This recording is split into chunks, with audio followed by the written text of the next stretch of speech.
Достор, ассаламу алейкум. Егер кимде-ким Бишкек шаарынын өйдө тарабынан сарай издеген болсо, мына бул сарай учурда сатууга коюлуп жатат. Жалпы аябай кенен болгон сарай, жер аянты 42 сотук, кызыл китептүү жана техпаспорттуу сарай. Бул жерде эмне гана жок эмес. Бул жерде убойный цех бар. Жанагындай козу гриль жасаган тандырлары бар, очокканасы бар, холодильниги бар промышленный, өзүнүн трехфазка электр энергиясы, анан артезиан жер астынан чыккан суусу, анан кошумча дагы суу источниги бул өйдө тараптан булактан түздөн-түз ушул сарайга келет. Анан бул жагы ушул сарайдын размери 90 га 12 размеринде, жанында ушул 45 га 12 размеринде кошумча дагы навеси бар. Кыскасын айтканда 1500 квадраттан бир аз ашуунураак болгон сарай. Бул жерде ушул өзүнүн чабандын 2-3 бөлмөлүү үйү менен, офиси менен, кыскасын айтканда бүт бардыгы бар да. Ишкерге керектүү, мал чарбага керектүү бүт бардык шарт түзүлгөн. Жалпы сарайга 400дөн ашыгыныраак, 500ге жакын майда мал, кой, анан бир 50-60 баштын тегерегинде бодомал батырсаңыздар болот. Бул Бишкек шаарынын өйдө тарабы Таштөбө айылында жайгашкан чоң жолдун боюнда, тагыраагы Ата бейиттин жолунда. Мына бул тарабы ушул Таштөбөнүн кесилиши. Ылдый тарабы Заречный айылынан өйдө түз эле Таштөбөгө чыгып келесиздер дагы, сол тарапка Арашанды көздөй бурулганда эле мына бул чоң жол. Бул тарап ушул 200-250 метрде ушул Ата бейит жайгашкан. Жолдун оң тарабында эле келгениңиздерде мына бул жагынан ушул изолированный забор турат. Андан өткөндөн кийин мына дарбазасы бүт бардыгы жайгашкан. Бул жагында ушул эски банер турчу, билесиздерби? Козу, кой, бука эти депчи мал ала турган болсоңуздар, ушул жерден алып кетчү да. Шаардын эли аябай жакшы көнгөн бул жака. Баягы чакан мареке болсо, бир баш кой керек болсо, эчки керек болсо, же бир бука керек болсо, союшка түз эле уруу адамдар ушул жака келчү да мурда. Айына ушинтип бирден сатып отуруп эле айына минимум бир 200дүн тегерегинде кой сатылчу экен ушул сарайдан. Ушул сарайды учурда ээлери сатууга коюп жатат, баасыны $330,000 кеми бар дейт. Анан документ боюнча жери 42 сотук, айтып өткөндөй эле, бирок фактически андан бир аз чоңураак. Анан бул жерде ушул 150 метр тереңдиктен чыккан артезиан суусу бар, булактан келген кошумча суусу бар. Анан бүт бардык территорияга видео наблюдение бүт бардыгы орнотулган. Мына келсеңиздер, мына биринчи мына бул жери убойный цех, өзүнүн услугасы менен бүт бардык шарты түзүлгөн. Азырга чейин кардарлар келип турат, мынакей видео наблюдение коюлган, асты ушул стяжка болгон тептегиз, мондай вешалкалары менен, столдору менен, кыскасын айтканда убойный цех даяр. Суусу, свети бүт бардыгы киргизилген. Муну дагы алган адам сразу иштетип кетсеңиздер, анткени өзүнүн бул убойный цехтан дагы клиентский базасы бар. Бул жерде кой эчкилер сатылган үчүн мурда ага дагы мындайча айтканда клиентский база бар да. Тарс келесиздер дагы эле малыңыздарды киргизип, ушул жерде баягы малчыны жайлап үйүнө бул жакты убойный цехтерди иштетип, сонун кылып мындай жүргүзүп кетсеңиздер болот. Мына бул жагында 2 тандыр бар экен, чоң тандыр, үстүндө вытяжкалары менен бүт бардыгын орнотуп койгон. Бул жака дагы суу свети келген. Ушу козу гриль, моз гриль жасаганга аябай сонун шарт түзүлгөн. Андан бери мына бул жагы чоң казаны менен ушул очоккана. Караңыздар. 4 чоң казан орнотулган, вытяжкалары менен, асты стяжка. Бул жака дагы мынандай идиш жуучу жай, раковиналарды орнотуп, кыскасын айтканда сонун кылып койгон. Кааласаңыздар газ менен жагасыздар, баллон менен, кааласаңыздар көмүр, отун менен жагып иштете бересиздер. Так, келиңиздер достор, мына бул жагы бул кийинки эшиги, бул жагы мынандай промышленный холодильник. Караңыздар, бул жагы кухня, анан мына бул жагы ушу 2,5 га 2,5 размеринде чоң промышленный холодильник да, муздаткыч. Эт, бетти бардыгын малды союп коюп туруп эле ушул жакта сактай бересиздер. Айлап, жылдап сактасаңыздар болот да. Мына бул жагы навес, эс алуучу жай, стол бүт бардыгы орнотулган, электр энергиясы келген. Сарайдын негизги кире бериш эшиги бул жагында. Азыр биринчи сарайга кирип, сарайдын ичини көрсөтөбүз дагы, анан сарайдан айланып чыгып, тетеги жакта офиси, анан бул жакта ушу чабандын үйү, склад бөлмөлөрү жайгашкан. Аны дагы көрсөтүп өтөбүз. Баасын уктуңуздар. Эң негизгиси кызыл китеби ээсинин колунда. Анан техпаспорт бүт бардык документтери так.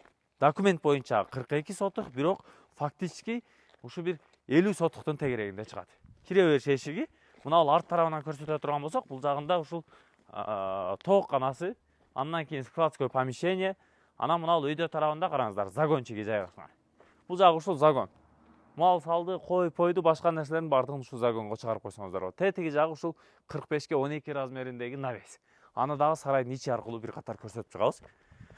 Мындай мал чарбачылык менен алектенем деген жарандар болсо тарс чалып сүйлөшүңүздөр достор. Азыр эми сарайлар сатыкка чыгып атат, сарайлар шыр биринин артынан бири сатылып кетип атат. Анткени неге азыр ушу малга кызыккан, мал чарбачылыкка кызыккан, жанагындай бир породага кызыккан, асыл тукумга кызыккандар аябай көп да.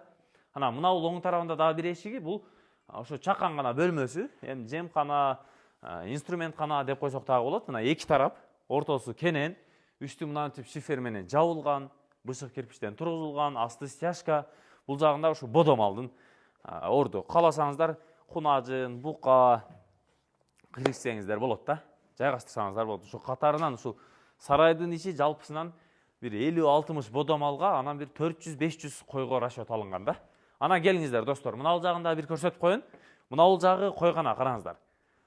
Койдун тапчандары бүт баары сонун болуп жасалган. Анан мына акурларын карасаңыздар 18, 19 деген сандар жазылган. Бул ушул мурда ушул жерде койлор сатылган да.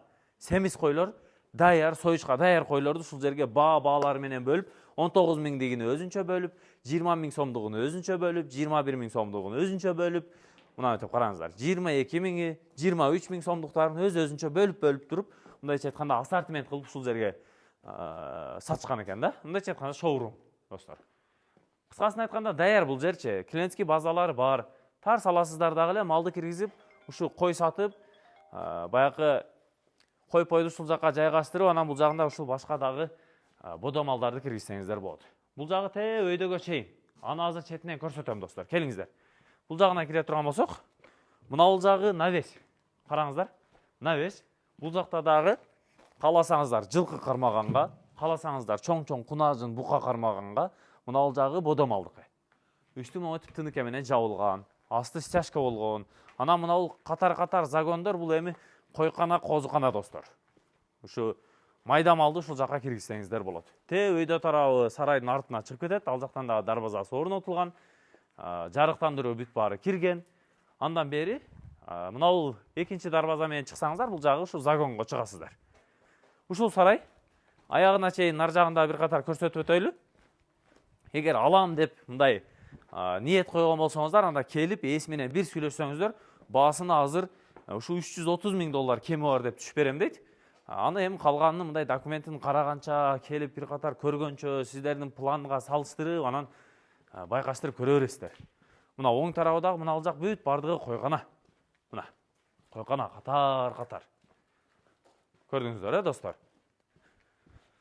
Анан мына ал жагында мына бул жагы өзүнчө дагы бир загон. Мына ал эки тарабы жемкана, дробилка турчу экен. Бул жагы өзүнчө, мына ал жагы өзүнчө. Бул жагы ушу задний ходко чыга турган дарбазасы. Анан мына ал жерде суу кампасы дагы бар, достор. Суу, водомонтаж бүт бардыгы болгон да, таза суучу. Бул ушу 10 кубтук мынандай бочкасы менен таза суу келген бул жерге, суу туташылган, анан үстүнөн те шлангалар менен көрдүңүздөрбү? Суунун бардыгы таркап, сарайдын ичинде жанагындай суу монтажы бүт бардыгы жасалган. Мына суу мына ал жерге чейин келген. Мына ал жактан, тиги жактан таркап, ушу ар бир загон, ар бир сарайдын ичинде караңыздар. Бүт изоляция болуп, ошону менен суу жеткирилген да. Жүрүңүздөр. Эми мына ал жакта чабандын үйүн дагы бир катар көрсөтүп өтөйүн. Мына ал жагы кенен. Те сарайдын артында дагы бир 10-15 метрдей жер бар, заборго чейин. Анан бул жакта ушул 2-3 бөлмөлүү чабандын үйү, санузел, кухнялары менен. Анан мына оң тарабы болсо, бул жагы ушу офис. Жаңы салынган офис. Бүт бардык ремонту даяр, стол кирген. Бул жакта ушу видео наблюдение орнотулган, сарайдын бүт бардык тарабына жалпы 12 видеокамера коюлган да. 12 видеокамера. Запись болуп турат, кыскасы ар дайым көзөмөлдөсөңүздөр болот. Бул жакта ушу теплый пол дагы бар, раковина, жылуу суу, муздак суу бүт бардыгы кирген. Так, жүрүңүздөр. Эми чабандын үйүн көрсөтүп коеюн. Чабандын үйү мына ал жагында, достор. Мынакей малчынын үйү. Бул жагы ушу бир 2-3 бөлмөлүү үй да. Мына суусу кирген. Узун коридор. Оң тарабы болсо, бул жагы ушу кухнясы. Кухня санузелы менен. Мына кухнядагы шарттары, мына ал тарабы санузел, ванналары, аристондору бүт баары коюлуп тур. Так, андан бери жүрүңүздөр. Келгенде мына маңдайдагы бул жагы ушул жанагындай кладовая да. Караңыздар, идиш аягы бүт баардыгы ушул жакта ашыкча майда чүйдө нерселер ушул жакта сакталат. Анан бул оң тарабына кирсеңиздер, бул жагында 2 бөлмөсү бар. 2 бөлмөлүү үй. Полдору жыгачтан. Кыскасы, малчыга үй бүлөсү менен жашаганга бүт бардык шарты киргизилген да. Жүрүңүздөр. Эми мына бул жакта бир склад бар. Эң акыркысы ушул складын көрсөтүп коелу. Жакшы жери достор. Бул жердин эң жакшы жери.